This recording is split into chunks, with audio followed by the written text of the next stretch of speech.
Hello, everyone.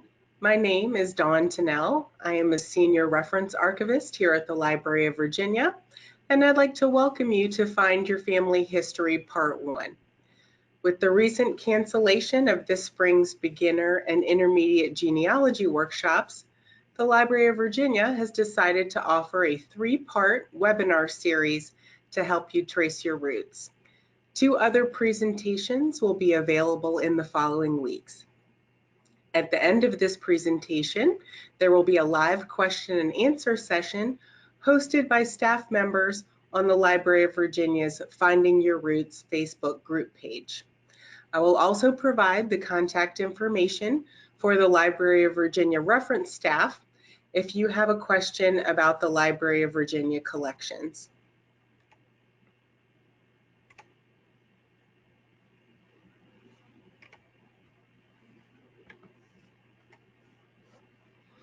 Today's agenda. In part 1 of the series, we will be covering 1, how to start documenting your family history, 2, tips and strategies for beginning genealogical research, and 3, an overview of the types of sources that can be useful. This program is meant to be a general overview, but I will admit that my professional expertise as well as my personal family research is focused on Virginia materials. So that will comprise the bulk of my examples. However, the majority of these tips should be translatable to whatever state your research takes you to. Before we dive in, just a little bit of background about the Library of Virginia. The Library of Virginia is the library and state archives for the state of Virginia. It was established in 1823 by the Virginia General Assembly. We currently hold approximately 129 million manuscripts, 3 million printed resources, 65,000 maps. You can visit our website at www.lva.virginia.gov to search our catalog and collections, our ever-expanding number of digital collections, and also check for updated information on closings, directions, and programs. Getting started. When beginning the process of genealogical research, I find that the most important rule is to start with yourself and work backwards. Not always the most exciting approach, I know, but it is essential to success. It can be tempting to go the other way, especially if there's a juicy family story or someone famous in the lineage. But working from the known to the unknown is really the only way to ensure that you are proving your family history. You are the starting point, and you can begin your research at the earliest point that you can confirm. Once you write down everything that you know, the next step is to talk to relatives. Contact older members of the family or a family historian if there is one. Interview them concerning their knowledge of the family and get as much detail as possible, including names, nicknames, where ancestors lived, where they're buried, dates of birth, death, and marriage. Also look for family documents. Is there a family Bible? If so, who has it? If there are photographs, can you find someone who can identify the subjects who are in it? Are there newspaper clippings or other items that might be owned by extended family members? Begin to collect these items and record and organize the family stories. This can give you a roadmap to follow so you can see where the gaps are and where to focus your research efforts. However, you should be skeptical of these stories until you find facts to support them. I also like to remind people to try to stay objective. You don't choose your ancestors, so their behavior, good or bad, is no reflection on you. Now you are ready to begin your research, and here are some basic tips. First of all, you want to look for low-hanging fruit. You may not have to reinvent the wheel on this one. Has someone already done some of the research for you? Consult published family histories. Even unpublished collections of genealogical notes and charts can be a good place to start. Those which cite original sources as proof of lineage are certainly the most credible. However, it should be corroborated by your own review. So I always like to say, trust but verify. Consult printed abstracts and transcripts of records when possible, but know that not all records have been published, and look at the originals yourself when possible. Be thorough. Look at every record for the place and time where your ancestors lived. And if there are gaps in the records, try to figure out why and look for alternatives. For example, my mother's family is from Hanover County, Virginia, which unfortunately suffered major record loss. The early will books were destroyed in the evacuation fire of Richmond in April of 1865 during the Civil War.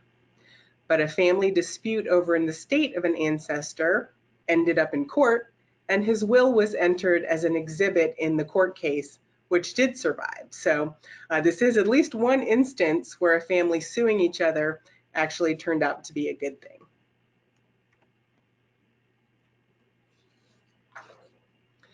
When researching, it is also very important to be alert to spelling variations. Names can be spelled a number of ways, and many people were illiterate themselves, so the clerk or census taker simply wrote down the name the way they thought it was spelled. You also want to be sure to look out for people who are using nicknames or initials, and be alert for mistakes, misspellings, or transcription errors. Again, when in doubt, look at the original yourself. The example to the right of the screen involves my great-great-uncle, Crozier Houston Tinnell. The top image is his actual name, which is Crozier. The middle image is how his name appeared on the 1910 census. The census taker wrote Crosier, and the bottom image, you can see how it was indexed by a modern day person as Crasier, Crozier Tinnell. I did not know him personally, so that might be accurate, but you can see how these names are easily changed just one letter at a time. Now, uncommon names can be easily mangled, but also be careful when dealing with ancestors with common names. You need to be sure that that ancestor is yours. Are you really sure that that John Smith is your? Also, make sure you get the most out of the records that you do find. Keep a dictionary handy to look up legal or medical terms that you encounter that you may not be familiar with. That way, if you do find a document, you can fully understand what it is telling you. Beware of city and county formations. Lines changed continuously over time, and people didn't necessarily move, but the lines moved around them. New counties, even new states, including West Virginia and Kentucky, for example, were formed from Virginia and can affect where documents are recorded. Find out how things are organized in the city, state, or parish of the state that you're interested in. Figure out what would be recorded at the local level as opposed to what would be recorded at the state level. For example, in Virginia, marriages prior to 1853 are only recorded at the local level, whereas marriages after 1853 are recorded at the state level. Recognize that record keeping was not the same today as it was back then. Try to think about how and when your ancestor would have had an opportunity to interact with state or local governments. Take some time to look at local histories to get some knowledge of the history, culture, and economy of the time.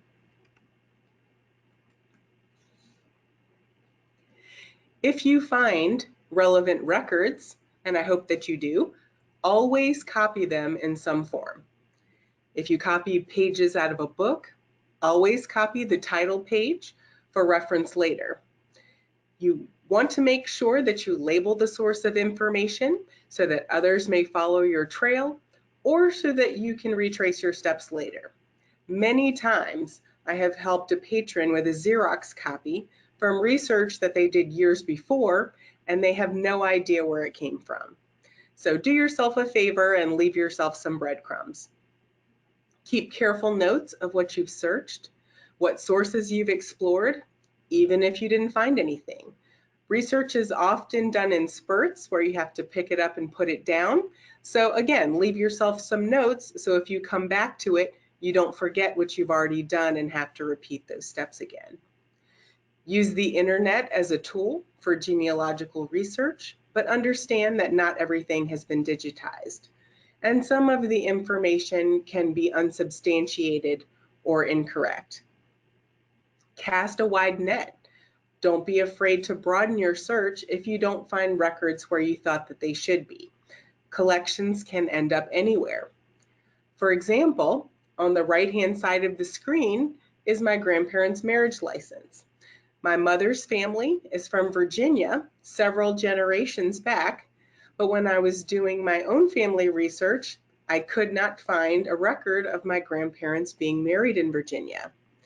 As it turns out, my mother's parents drove down across the state line to North Carolina one day and eloped, and then drove back the next day.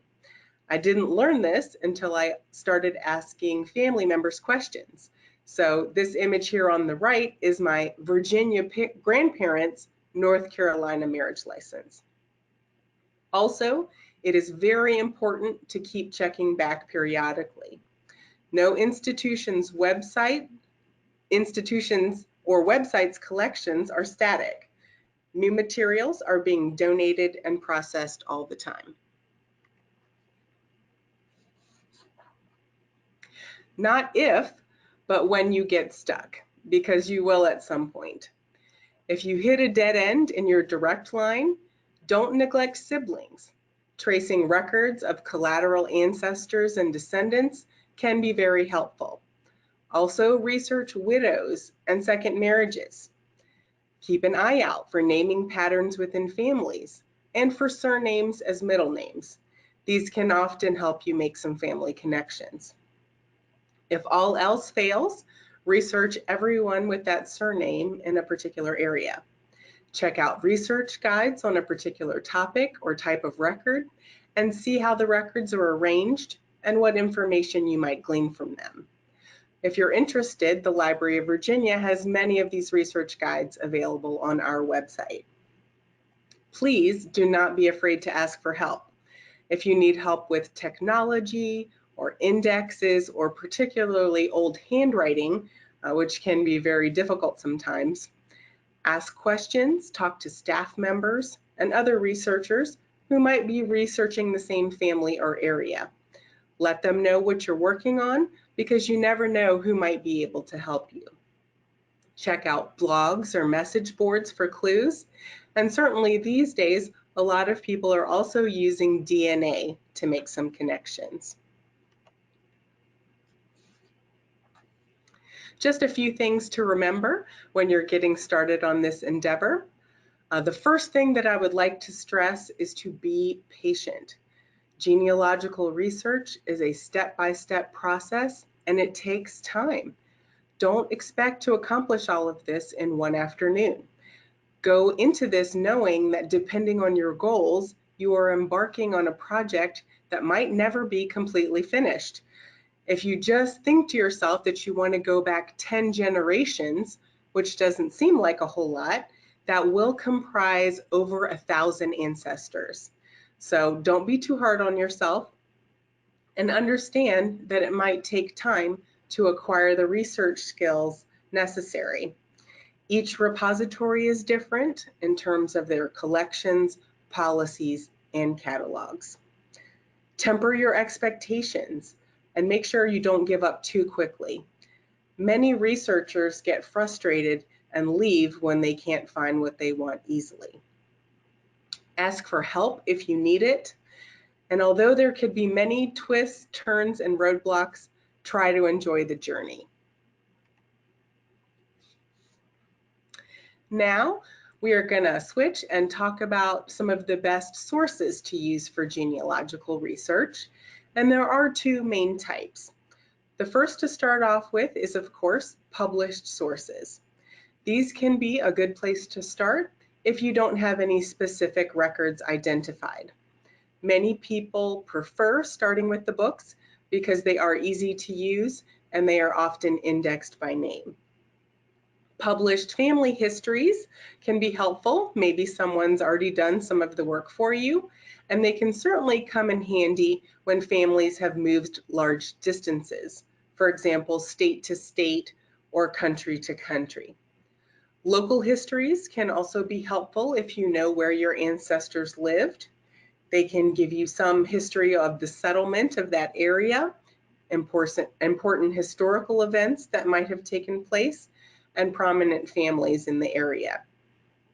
Published abstracts, transcriptions, and indexes are invaluable and can save a lot of time so that you can check many counties quickly if you're not sure where your family was located.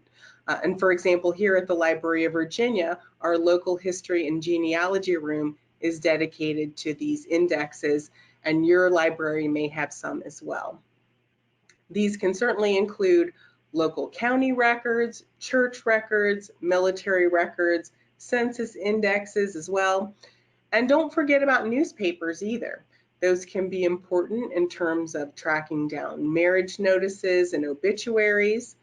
City directories can be useful to figure out where people were living, what their occupations were. Certainly, published passenger lists can be important in terms of people entering the country, and you might find some good information in published family association newsletters. The second category, and this is the category of records that I certainly spend most of my time with, are archival sources. There are four main types, and we will go through each one separately. Of course, federal, state, local, and private records. The first to start off with are the federal records, and of course, census can be a great place to start. They are done every 10 years. They began in the United States in 1790, but unfortunately, not all of those years survive. For example, the first one that survives for Virginia is 1810. You want to keep in mind that the census does not list everyone in the household until 1850, and they are closed for 72 years from the date of creation. Most people want to look at the census to get the names and ages of individuals, and that's great, but the census can give you a whole lot more. Different census forms ask different questions, including nationality, place of birth, value of property, literacy, occupation. So make sure you look at all of the columns available on the census because they can provide a wealth of information. Military records can also be useful. Certainly, federal military service records can tell you when or where someone served in the armed forces. Federal pension applications can be important in terms of the veteran, but if a widow or heirs are applying for the benefits, it can also give you some information about those family relationships. Federal bounty land can also be important to figure out how veterans moved around the country and ended up somewhere else. Certainly, particularly in the 20th century, federal immigration and naturalization records can also be integral to your research. The second category are state records, and the holdings are going to vary by state. So whatever state you're researching, you're going to want to check with them and see when their holdings begin for each type of record. Vital statistics are the official record and are certainly the gold standard of proof in terms of genealogical research. They provide the names of parents, locations, dates in terms of births, deaths, marriages, divorces, and adoptions. Tax records can also be important. They are generally levied by the state on an annual basis. And for example, in Virginia, they begin in 1782. Land taxes can tell you, of course, how much land a person owned, where it was located. It can give you clues about land passing down within families and help you track people moving in and out of the area. Personal property taxes can also be used to see what assets families are paying tax on and give you an idea of when individuals are reaching the age of majority and beginning their own households. Also in Virginia, land records were kept by the state for the Virginia State Land Office. In Virginia, these records begin in 1623 and can oftentimes be the first record of someone's immigration into the colony. Military records also exist on the state level. For example, in our collection, just take the Revolutionary War, for example, we have state pension applications, we have public service claims for individuals providing supplies to support the Army, and we also have military service bounty land warrants. Additionally, we have all sorts of government records that can be useful. In some cases, there might be mental health records. There could also be things like legislative petitions to the General Assembly. For example, in Virginia, you could not receive a divorce in the colonial period unless you petitioned the General Assembly. Also, in some cases, there might be criminal records as well.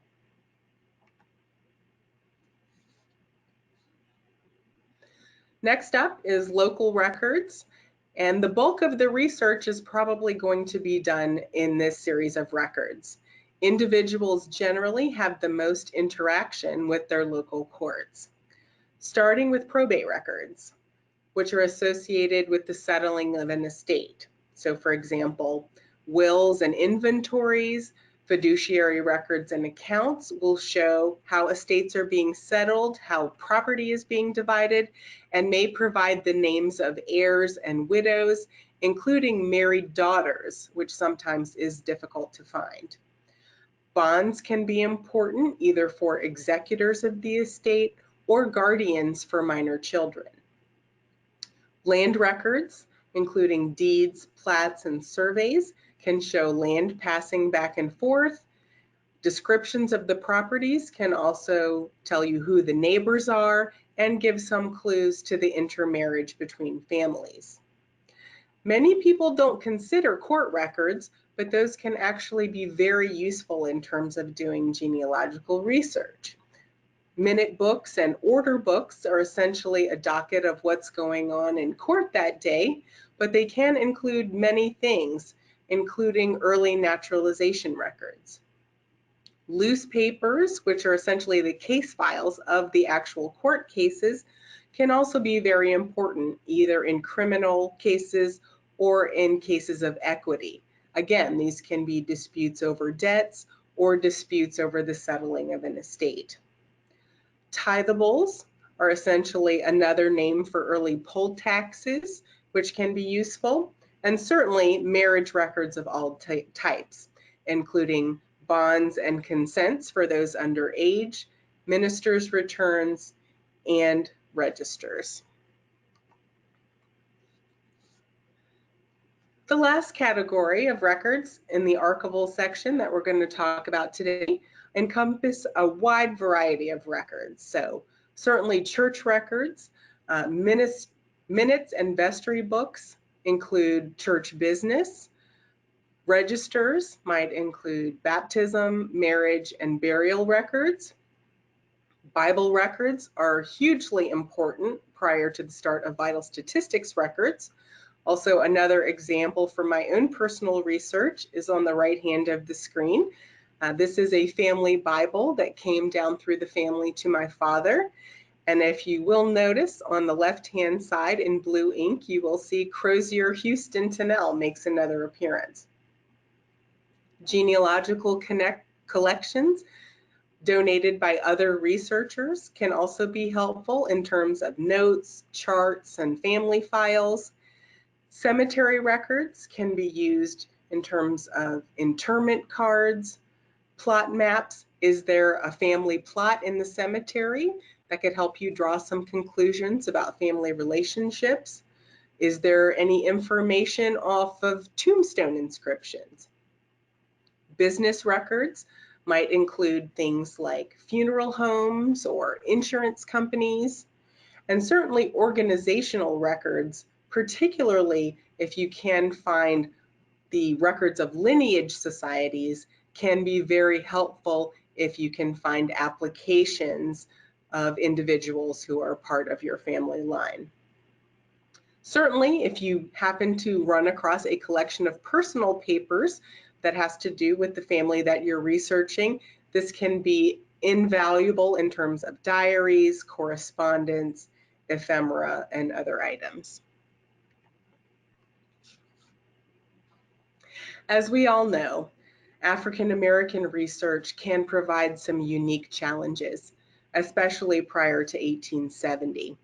So there are some particular records that might be useful to those doing African American research. In terms of local records, you may find registers of free people. In the deed books, you can certainly look for deeds of emancipation. In will books, you might find wills or inventories if an enslaved individual is listed as part of an estate. And in the courts, you may find some freedom suits. At the state level, particularly in Virginia, again, legislative petitions can be useful. After 1806, those people who had been emancipated had to petition to remain in the state. In terms of federal records, there are special censuses, there are slave schedules in 1850 and 60, and certainly post-emancipation, you will find a wealth of information in the Freedmen's Bureau records, including cohabitation registers and records from the Freedmen's Bank. Just a few research tips here for using the web. The other sessions in this series are going to focus on this, so just a brief mention here. You do want to look at the search tips and frequently asked questions provided on a website so that you can maximize your search results. You want to try searching multiple spellings, initials, nicknames. And for example, I always give this example of my great-great-grandmother. Her name legally was Margaret Camilla, but in all of the records, she went by Cammie. And as you can see in the photograph on the left-hand side of the screen, she even has Cammie on her tombstone. Do some wildcard searches. Sometimes less is more. Focus on unusual names or other household members if you have trouble locating the particular ancestor that you're looking for. Again, look at all columns of information available on the records that you are searching. You may want to browse a location, and as always, be aware of indexing errors. Now, there's a lot of information online these days, but at a certain point, you're going to have to go in person. When you are preparing for a visit, there are certain things you're going to want to do before you go. See if the institution has a website or online catalog to check out beforehand. Make sure they have collections that at least appear relevant to the research that you're doing. You would be surprised at how many people plan trips and come hundreds of miles without ever checking to see if we have collections that they need.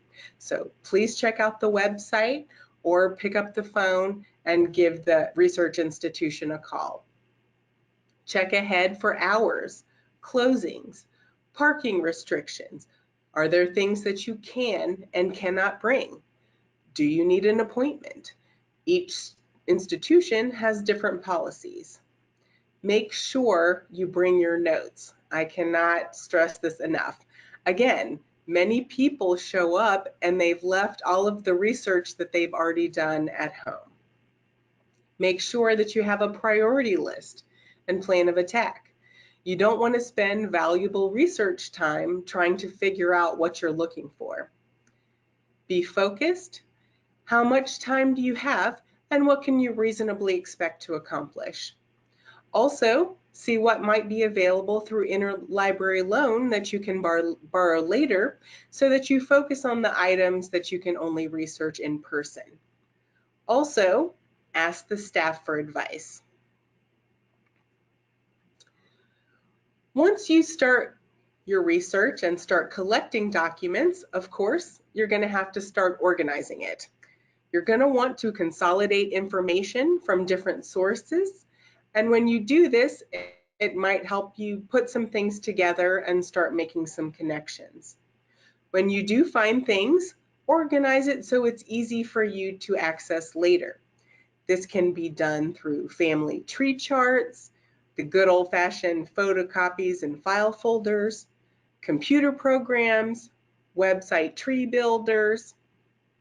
I get asked this question a lot of how best to organize your research, and I have to tell you, my response is usually the right answer is always just whatever works best for you.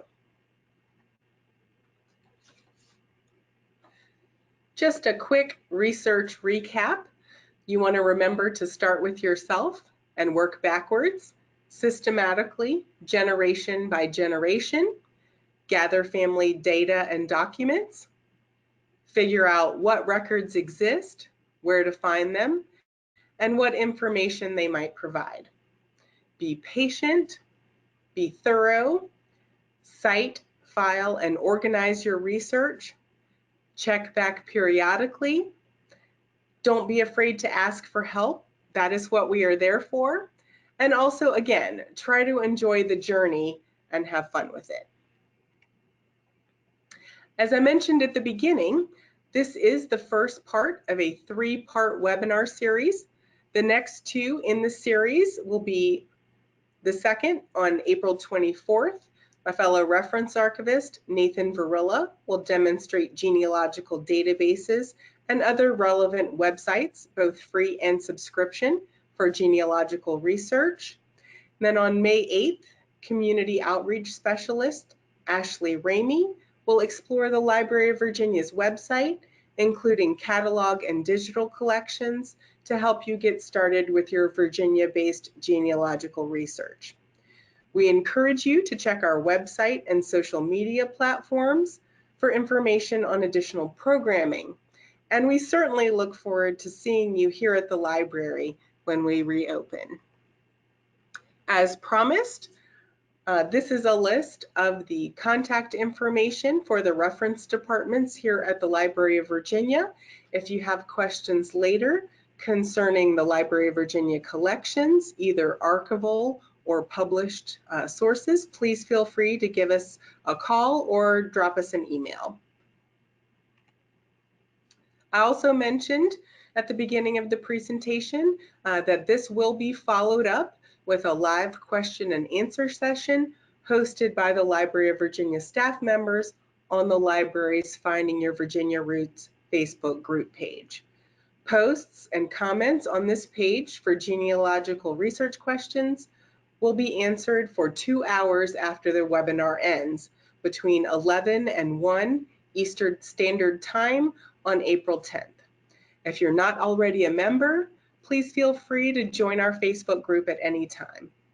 I'd like to take this opportunity to thank you for joining me today for this introduction to beginning genealogical research, and I wish you the best of luck in your future research.